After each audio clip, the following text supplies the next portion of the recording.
It was 1904, and Ethan's father brought home an automobile. Read to find out how Ethan and the others felt about the new Model A Ford.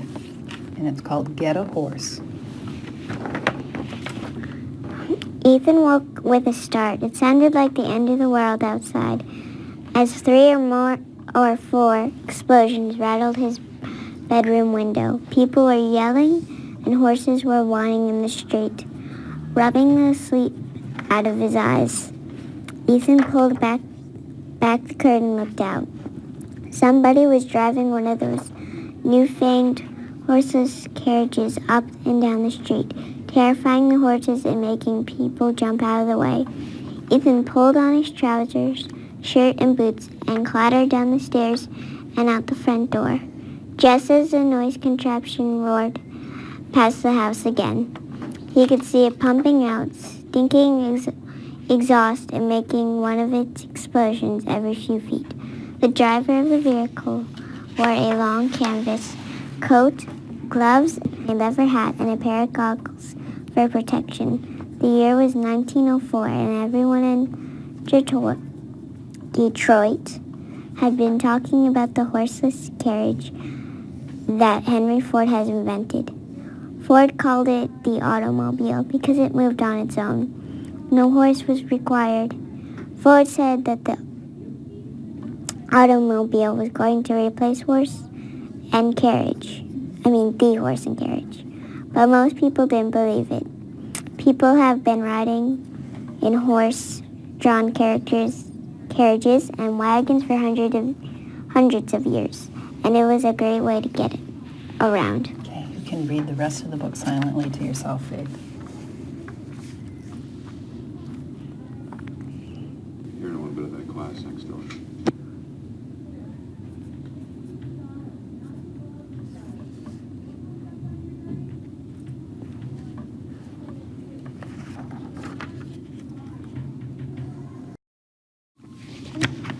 Talk about what happened in the story. Well, Ethan's dad got a new car thing. Okay. And then what happened? And the people were actually shouting, "Get a horse." Why do you think they were shouting, "Get a horse"? Because the new vehicle was new, and they didn't know. And they've always ridden horses. They've always ridden horses. So why do you think people made fun of automobiles? It was new, and they didn't think it would catch on. So what do they mean by catch on? It will.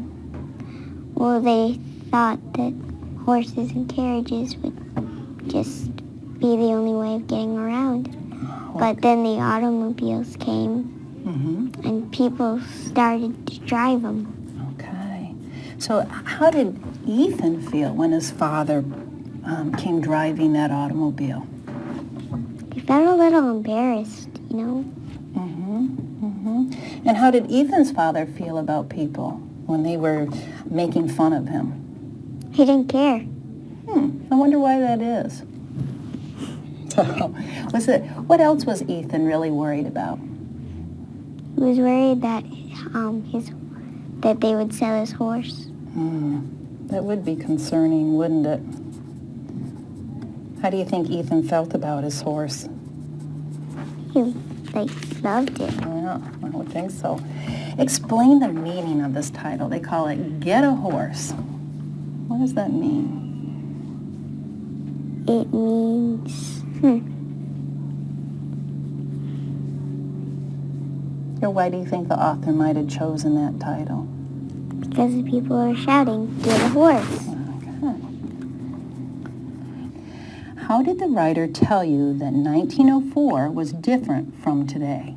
Well, the roads, they were dirt, and the cars are, a little funky. What do you mean by they were a little funky? They didn't have a top on it. Oh, and the wheels are kind of like a carriage's wheel. And they're not made of rubber or anything. And they're white. Do you have any other examples from the book that told you it was different in 1904? How the author showed that? In the writing, the clothing, I don't think they're gonna wear. I don't think many people wear trousers now. Yeah. And the boots, you know, they're a little old-fashioned. A little old-fashioned. So why is it important for the writer to help you know that? Because if people shouted get a horse when it was like now, it'd be like weird. And why would that seem weird to you? Because we don't really have horses. Okay. And chickens? Yeah. We don't have those. You don't have any chickens at home in your backyard? I have a dog. You do? All that. Well, so it was quite a bit different, wasn't it? Yeah.